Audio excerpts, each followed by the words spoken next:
Halo semua, perkenalkan kami dari kelompok 6 yang beranggotakan Anggita Zuniatu Zahra dengan NIM 2101265, Muhammad Ikhwan Nugraha dengan NIM 2100047, dan Sarah Zahira dengan NIM 2100876. Di video kali ini, kami akan menjelaskan materi mengenai konsep dan ciri belajar berdasarkan teori belajar. Untuk mempersingkat waktu, yuk kita lihat penjelasannya. Pembahasan yang akan kami sampaikan mencakup pengertian belajar, ciri-ciri belajar, teori-teori belajar, jenis-jenis belajar, dan aktivitas belajar. Pengertian belajar. Para ahli telah berusaha merumuskan tentang apa itu belajar. Di bawah ini dikemukakan beberapa pengertian tentang belajar. Yang pertama, dalam bukunya Conditioning and Instrumental Learning, Walker mengemukakan arti belajar dengan kata-kata yang singkat, yakni perubahan perbuatan sebagai akibat dari pengalaman. Sementara Crow and Crow dalam buku Educational Psychology menyatakan bahwa belajar adalah memperoleh kebiasaan-kebiasaan, pengetahuan, dan sikap. Di samping itu, Hilgard and Bauer dalam Theories of Learning mengemukakan belajar berhubungan dengan perubahan tingkah laku seseorang terhadap situasi tertentu yang disebabkan oleh pengalamannya yang berulang-ulang dalam situasi itu, dan perubahan tingkah laku tersebut tidak dapat dijelaskan atas dasar kecenderungan respon pembawaan, kematangan, atau keadaan sesaat seseorang, misalnya kelelahan atau pengaruh obat. Dari beberapa pengertian tersebut, dapat disimpulkan bahwa belajar adalah suatu proses perubahan tingkah laku yang diperoleh dari pengalaman sebelumnya melalui praktik ataupun latihan. Selanjutnya akan dijelaskan tentang ciri-ciri belajar. Yang termasuk ciri belajar yang pertama, yaitu perubahan yang terjadi secara sadar. Individu yang belajar akan menyadari terjadinya perubahan itu, atau sekurang-kurangnya individu merasakan telah terjadi adanya suatu perubahan dalam dirinya. Yang kedua, perubahan dalam belajar bersifat fungsional. Artinya, sebagai hasil belajar, perubahan yang terjadi dalam diri individu berlangsung terus-menerus dan tidak statis. Yang ketiga, perubahan dalam belajar bersifat positif dan aktif. Dalam perbuatan belajar, perubahan-perubahan itu selalu bertambah dan tertuju untuk memperoleh sesuatu yang lebih baik dari sebelumnya. Yang keempat, perubahan dalam belajar bukan bersifat sementara. Artinya, perubahan yang terjadi karena proses belajar tersebut bersifat menetap atau permanen. Yang kelima, perubahan dalam belajar bertujuan dan terarah. Perbuatan belajar yang dilakukan senantiasa terarah pada tingkah laku yang ditetapkannya ataupun pada tujuan-tujuan yang ditetapkan sebelumnya. Yang terakhir, perubahan mencakup seluruh aspek tingkah laku. Perubahan yang diperoleh individu setelah melalui suatu proses belajar akan meliputi perubahan keseluruhan tingkah lakunya. Teori belajar. Yang pertama, teori belajar behavior. Teori ini berorientasi pada hasil yang dapat diukur dan diamati. Agar perilaku yang diinginkan dapat menjadi suatu kebiasaan, diperlukan penggunaan pengulangan dan pelatihan. Penerapan teori behavioristik mengharapkan hasil berupa terbentuknya perilaku yang diinginkan. Penguatan positif akan diberikan pada perilaku yang diinginkan, dan sebaliknya, perilaku yang tidak atau kurang sesuai akan mendapatkan penilaian atau penghargaan negatif. Teori ini dicetuskan oleh Gage dan Berliner mengenai perubahan tingkah laku sebagai hasil dari pengalaman menggunakan model stimulus respon. Orang yang belajar diposisikan sebagai individu yang pasif dan menggunakan metode pelatihan untuk memicu respon atau perilaku tertentu. Evaluasi dan penilaian pada teori behavioristik akan didasarkan pada perilaku yang tampak. Guru tidak akan banyak memberikan ceramah, namun akan memberikan instruksi singkat yang diikuti dengan pemberian contoh melalui simulasi atau dari guru sendiri. Yang kedua ada teori belajar kognitif. Proses belajar akan berjalan dengan baik apabila materi pelajaran yang diberikan secara berkesinambungan dan beradaptasi dengan tepat dengan struktur kognitif yang telah dimiliki siswa sebelumnya. Dalam teori ini, ilmu pengetahuan tersebut akan dibangun dalam diri seseorang melalui proses interaksi yang berhubungan dan berkesinambungan dengan lingkungan. Proses ini tidak berjalan sepotong-sepotong, melainkan bersambung dan menyeluruh. Di teori belajar kognitif, guru bukanlah sumber pembelajaran utama dan bukan kepatuhan siswa yang dituntut dalam teori ini, melainkan refleksi mengenai apa yang dilakukan siswa mengenai yang diperintah dan dilakukan oleh guru. Evaluasi dalam teori belajar ini bukanlah bertumpu pada hasil, namun pada seberapa sukses siswa mengorganisasi pengalaman belajar yang didapatnya. Peneliti yang mengembangkan macam-macam teori belajar dalam psikologi berupa teori belajar kognitif yaitu Ausubel, Brunner, dan Gagne. Masing-masing peneliti menekankan pada aspek yang berbeda. Ausubel menekankan aspek pengelolaan atau organizer yang merupakan pengaruh utama terhadap belajar.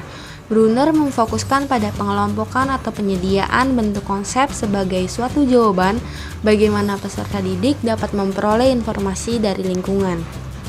Yang terakhir, teori belajar humanistik. Tujuan dari proses belajar adalah untuk memanusiakan manusia itu sendiri. Proses belajar akan dianggap berhasil ketika pelajar telah dapat memahami lingkungannya serta dirinya sendiri dan berusaha untuk mencapai aktualisasi diri dengan sebaik-baiknya. Teori ini akan mengambil sudut pandang dari pelaku belajar dan bukan dari pengamat. Guru di sini berperan sebagai fasilitator untuk memberikan motivasi dan kesadaran mengenai makna kehidupan pada siswa. Pelaku utama dalam teori ini adalah siswa yang dapat memaknai proses pengalaman belajarnya dengan sendirinya.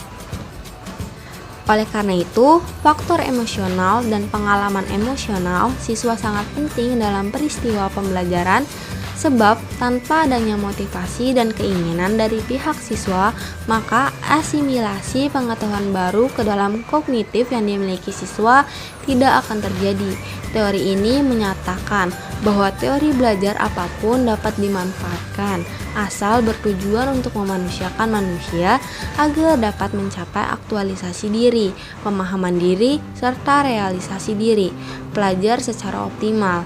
Teori ini merangkum dan memanfaatkan kelebihan serta kekurangan berbagai teori belajar untuk mencapai tujuannya.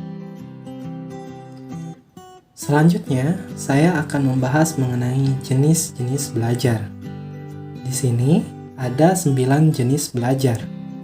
Di antaranya, belajar arti kata-kata, belajar kognitif, belajar menghafal, belajar teoritis, belajar konsep, belajar kaidah, belajar berpikir, belajar motorik, dan yang terakhir, belajar estetis.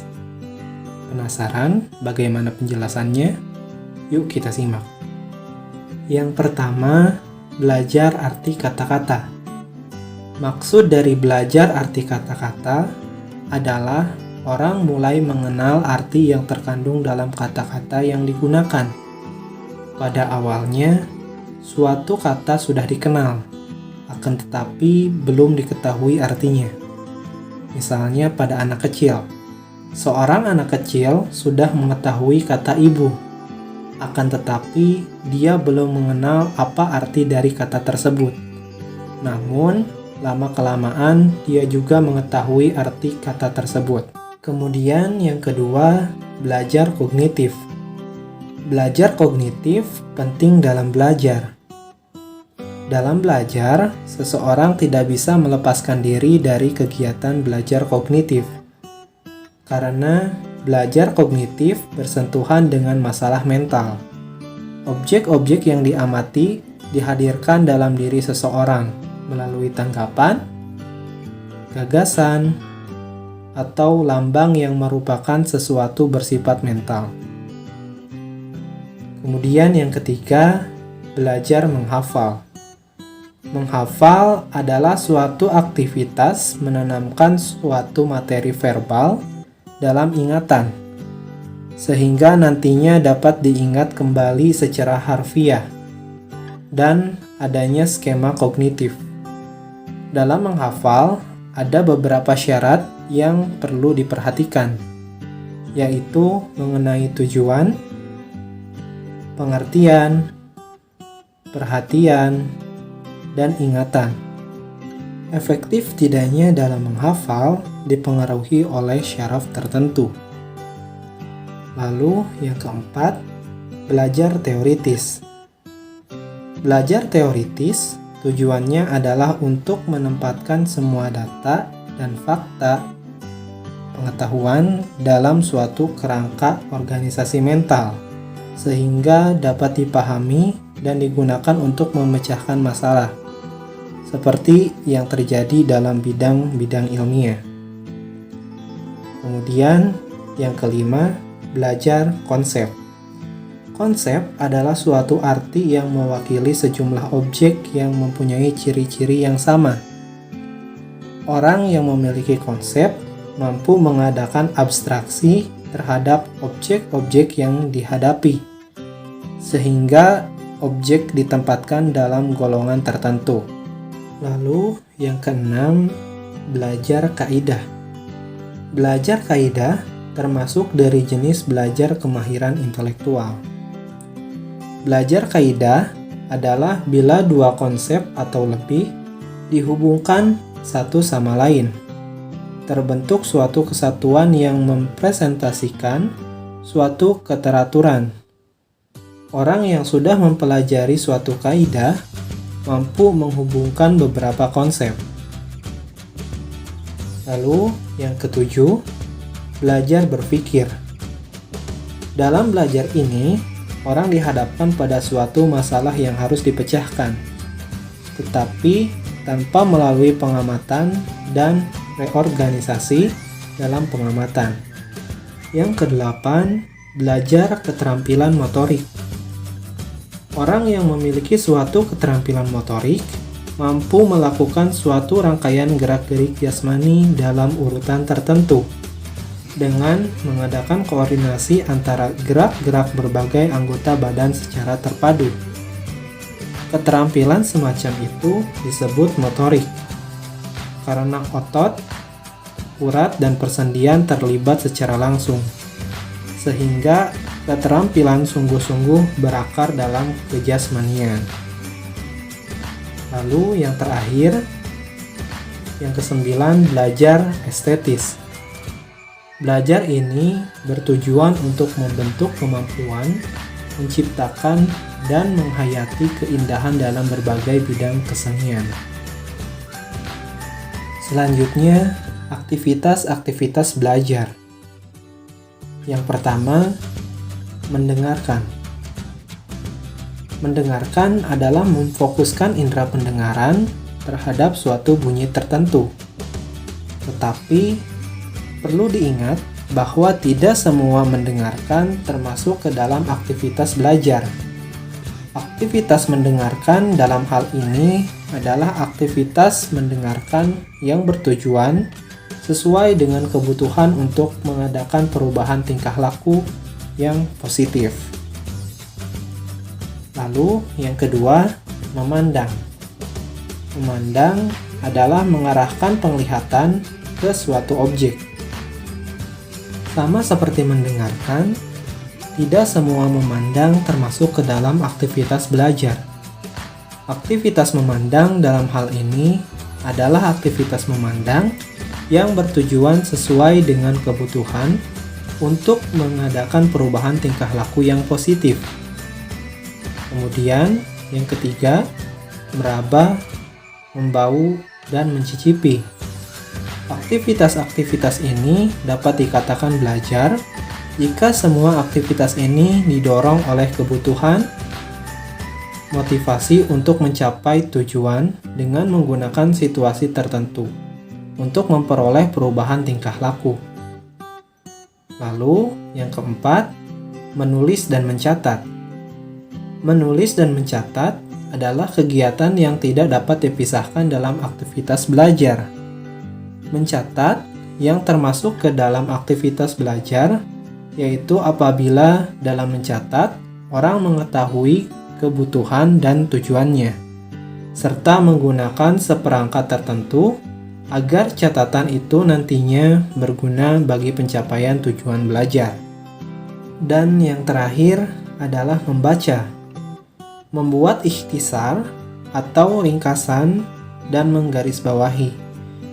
Mengamati tabel-tabel, diagram-diagram, dan bagan-bagan. Menyusun paper atau kertas kerja, mengingat, berpikir, dan latihan atau praktek. Demikian video yang dapat kami sampaikan.